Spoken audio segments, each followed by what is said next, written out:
నమస్కరిస్తూ మీ ద్వారా ఈరోజు కాంగ్రెస్ ప్రభుత్వం సంవత్సర కాలం ప్రభుత్వం పట్టాలు చేపట్టినాక సంవత్సర కాలం పూర్తయిన సందర్భంలో రోజు రోజుకు కాంగ్రెస్ పార్టీ చేస్తున్న పనులు ప్రజాసేవ ఏ రకంగా అయితే చేయాలో ఆ రకంగా ఇక్కడ కూడా ప్రజలకు భయభ్రాంతులకు గురి చేయకుండా ఎవరి అవసరాలు ఏమున్నాయో ప్రభుత్వం ద్వారా ఎవరికి ఏం అందాలో అవన్నీ సకాలంలో అందుతాం.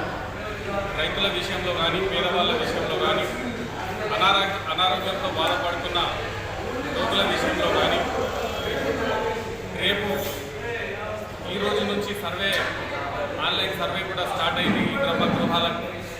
ఇవన్నీ పనులు గౌరవ ముఖ్యమంత్రి రేవంత్ రెడ్డి గారి సారథ్యంలో జరుగుతున్న తెలంగాణ రాష్ట్ర ప్రభుత్వం బోధ నియోజకవర్గ ఎమ్మెల్యే సుదర్శన్ రెడ్డి గారి ఆశీస్సులతో వారి ప్రణాళికతో నడుస్తుంది. కాబట్టి ఈరోజు మనం రెంజల్ మండల CMRF చెక్కుల విషయానికి వస్తే ఈరోజే కాదు ప్రతి వారం 10 రోజులకు ఒకసారి మేము మీ ద్వారా ప్రజలకు తెలియజేస్తూ పంచుతూనే ఉన్నాం. ముఖ్యంగా ఈరోజు విషయానికి వస్తే 10,13,000 రూపాయలు ఈరోజు 10,13,000 రూపాయల చెక్కుల పంపిణీ కార్యక్రమం జరిగిందని మీ ద్వారా చెప్తూ గర్వపడుతున్నాం.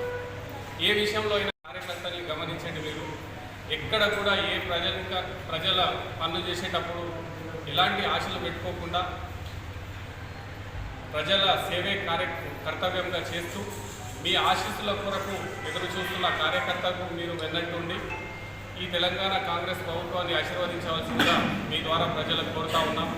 భవిష్యత్తులో జరిగే సేవ విషయంలో ఎలాంటి రాజీ పడకుండా ప్రతి కార్యక్రమం ప్రజలకు అందుబాటులో ఉండి కాంగ్రెస్ కార్యకర్త ప్రతి విషయంలో మీకు వెన్నట్టు ఉంటాడని ప్రజలకు ఈ వేదిక ద్వారా మాటిస్తూ మీరు కూడా మమ్మల్ని ఆశీర్వదించవలసిందిగా కోరుతూ ముఖ్యంగా పెద్దలు సుదర్శన్ రెడ్డి గారి ప్రయత్నం వల్లనే ఈ కార్యక్రమాలు జరుగుతున్నాయి. కాబట్టి వారికి కూడా రాబోయే రోజులలో మంత్రి పదవి రావాలని మన మండల ప్రజలు వారికి ఆశీర్వదించవలసిందిగా మీ ద్వారా కోరుతూ అవకాశం ఇచ్చిన కాంగ్రెస్ ప్రతి కార్యకర్తకు పేరు పేరున ధన్యవాదాలు.